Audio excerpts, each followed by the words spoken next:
पेड़ के नीचे ससुराल। तो तुमने अपने घर वालों से बात की? नहीं, अभी तक तो नहीं, बस सोच रहा हूँ इस संडे को कर लूँगा। संडे को कर लूँगा? तुम तो ऐसे बात कर रहे हो जैसे कोई मीटिंग है जिसे तुम्हें संडे को करना है। अरे थोड़ा तो उत्साह दिखाओ। तुम हमारी शादी की बात करने जा रहे हो अपने घर वालों से। पता नहीं वो लोग कैसे रिएक्ट करेंगे, गुस्सा करेंगे, तुम्हें मुझसे दूर कर देंगे या मुझे पैसे ऑफर करेंगे। ऐसा कुछ भी नहीं होने वाला है हमारी लव स्टोरी में निराली, क्योंकि मेरे घर वाले तुम्हें बिना किसी सवाल के अपना लेंगे। गुस्सा होना और दूर करना तो बहुत दूर की बात है, उल्टा वो लोग तो खुश होंगे कि मैंने उनकी मेहनत बचा ली और खुद ही लड़की ढूंढ ली। तुम्हारे घर वाले इतने चिल है क्या? सच में वो हमारे बारे में कुछ नहीं कहेंगे? अरे नहीं कहेंगे, मैं जानता हूँ उन्हें, बहुत सिंपल है और सीधी बात करने में विश्वास रखते हैं। और तुम तो मेरे घर वालों को जानते ही हो, वो इंडिया में रहते ही नहीं है। उन्हें कोई प्रॉब्लम नहीं है कि मैं किसी के साथ भी शादी करूं। लगता है हमारी लव स्टोरी में कोई ट्विस्ट टर्न ही नहीं है, बिल्कुल अरेंज मैरिज की तरह ही है। तो इस बात से तुम्हें खुश होना चाहिए, तुम इतना दुखी क्यों हो रही हो? अरे मैं भी चाहती थी कि हमारी लव स्टोरी में थोड़ा ड्रामा हो, तभी तो लव स्टोरी का मज़ा आता है ना। तुम भी ना बिल्कुल पागल हो। तो फिर कब बात कर रहे हो हमारी शादी की तुम्हारे माँ पापा से? बस कहा तो इस संडे ही बात कर लूँगा और जल्दी ही हम शादी भी कर लेंगे।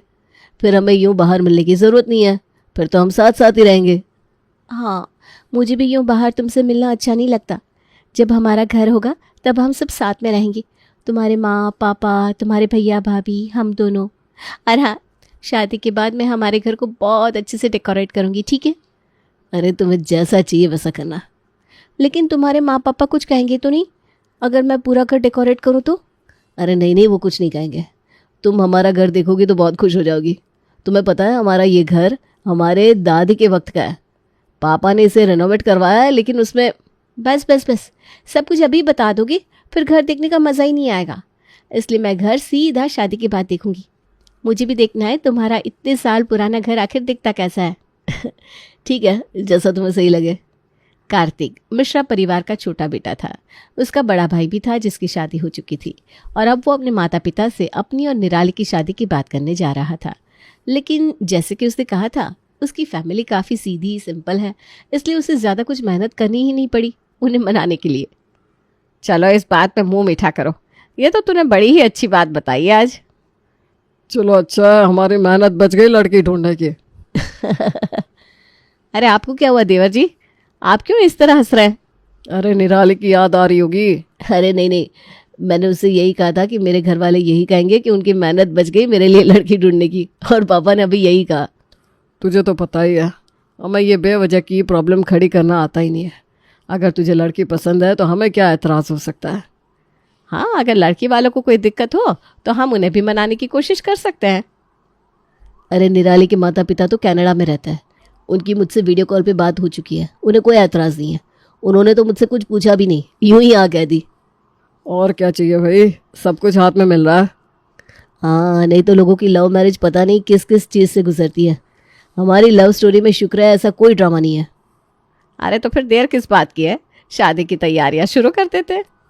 मैं और निराली सोच रहे थे कि हमें बिल्कुल सिंपल सी शादी चाहिए, ना कोई ताम झाम, ना कोई ज़्यादा धूम धड़ाका, बस एक रिसेप्शन हो, कुछ दोस्त और फैमिली मेम्बर्स हो, इतना ही। कोई बात नहीं बेटा, जैसा तुम दोनों को अच्छा लगेगा हम वैसे ही शादी करवाएंगे। तुम दोनों बिल्कुल भी चिंता मत करो। तो फिर ठीक है, मैं निराली को ये खुशखबरी दे देता हूँ। हाँ, उसे खुशखबरी देने से पहले तुम्हें याद है ना हमें किसका आशीर्वाद लेना है? जी पापा, चलिए सबसे पहले उनका आशीर्वाद ले लेते हैं। चलो तो फिर सब लोग साथ में ही चलते हैं। हाँ हाँ, आइए सब। आखिर किसका आशीर्वाद ले रहे थे मिश्रा परिवार? आप भी यही सोच रहे हैं ना? रुकिए, आपको भी जल्दी ही पता लग जाएगा, क्योंकि निराली को अभी इस चीज़ के बारे में कुछ पता नहीं था। उसने भी कार्तिक के घर को पहली बार शादी के गृह प्रवेश के वक्त ही देखा। ओह माय गॉड, ये क्या है? ये बरगद का पेड़ है बहू, तुम्हें नहीं पता? हाँ वो तो मुझे पता है, लेकिन ये घर के अंदर क्यों है? ये कितना बड़ा है?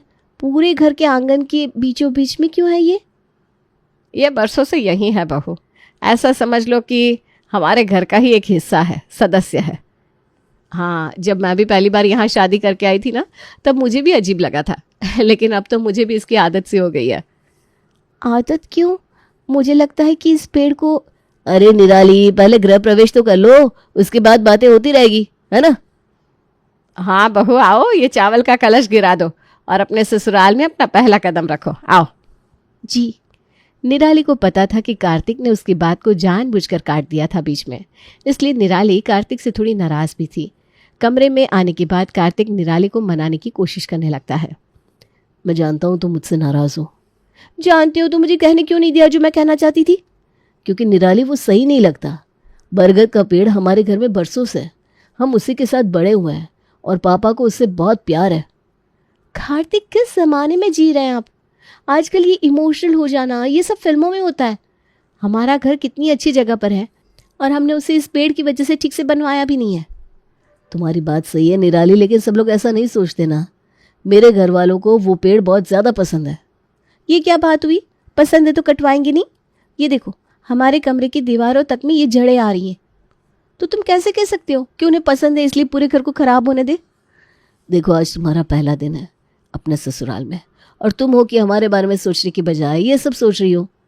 क्योंकि अब ये मेरा भी घर है कार्तिक, इसलिए मुझे भी रहना है इस घर में, तभी तो मैं इस बारे में कह रही हूँ। मैं भी तो इस घर की बहू हूँ ना, तो मेरा हक नहीं बनता क्या? अरे तुम्हारा पूरा हक है निराली, लेकिन आज नहीं। प्लीज़, तुम कुछ दिन रहोगी ना इस घर में तो तुम्हें भी आदत हो जाएगी इस घर की। विश्वास करो मेरा। और प्लीज़, अब इस बारे में आगे कोई बात नहीं। ठीक है। निराली ने कह तो दिया था कि ठीक है, लेकिन निराली को अपने ससुराल वालों की पेड़ के नीचे घर होने की बात कुछ खास पसंद नहीं आ रही थी। निराली रसोई में जा रही थी, तभी पेड़ के ऊपर बैठे पक्षी ने उस पर कचरा फेंक दिया। अरे, ये पक्षी घर के अंदर क्या कर रहा है? अरे बहू, वो पेड़ है ना घर में, तो पक्षी तो आते ही है। इस वजह से मेरी ड्रेस खराब हो गई। आज मेरा पहला दिन था, इसलिए मैंने अपनी फेवरेट ड्रेस पहनी थी, वो भी इस पेड़ की वजह से खराब हो गई। अरे कोई बात नहीं, तुम ड्रेस बदल कर आ जाओ, ये मुझे दे दो, मैं साफ कर देती हूँ। इस पेड़ के यहाँ होने से कितने सारे पक्षी आते होंगे, पूरा घर भी गंदा करते होंगे। आप लोग कैसे सहन कर लेते हैं? मैं तुम्हारी बात को समझता हूँ बहू, लेकिन जिस तरह ये हमारा घर है उसी तरह पेड़ पक्षियों का भी घर होता है। हम उन्हें कैसे रोक सकते हैं? अरे पेड़ कटवा कर, और क्या? मुझे तो समझ में नहीं आ रहा, आप सबने इस पेड़ को इस घर में रखा ही क्यों है? अरे बेटा, पक्षियों पर इतना गुस्सा मत उतारो, जाओ ड्रेस बदल लो।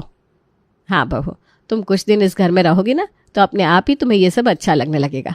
ये पक्षियों का चहकना, आंगन में आ रही पेड़ की ठंडी ठंडी हवा, ये खिसकोलियाँ, सब कुछ। ऐसा कुछ नहीं होने वाला मम्मी जी। सच बताऊं तो मुझे लगता है कि हम बेवकूफ़ी कर रहे हैं इस पेड़ को यहाँ रख कर। निराली प्लीज़, अब जाओ और ड्रेस बदल कर आ जाओ। लेकिन मैंने कुछ गलत तो नहीं कहा। मैंने कहा ना ड्रेस बदल कर आ जाओ, तब तक हम सब नाश्ते पर तुम्हारा इंतज़ार कर रहे हैं। निराली को ये पेड़ पहले दिन से ही खटक रहा था, लेकिन उसके ससुराल वालों को तो उस बरगद के पेड़ से न जाने कौन सा लगाव था, जो वो लोग उसे कटवाने को तैयार ही नहीं थे। वो लोग उस पेड़ का मज़ा ले या ना ले, लेकिन उनकी पड़ोसन बरगद के पेड़ का पूरा मज़ा लेने उनके घर आ जाती थी। अरे सविता, सच में तुम्हारे यहाँ के पेड़ की छाँव कितनी ठंडी है, तभी तो मैं रोज़ यहाँ आती हूँ। साक्षी भाभी, ये रोज़ यहाँ आ जाती हैं और ऐसे बात करती हैं जैसे इनके घर में तो छाँव आती ही नहीं है। रेगिस्तान में है क्या इनका घर?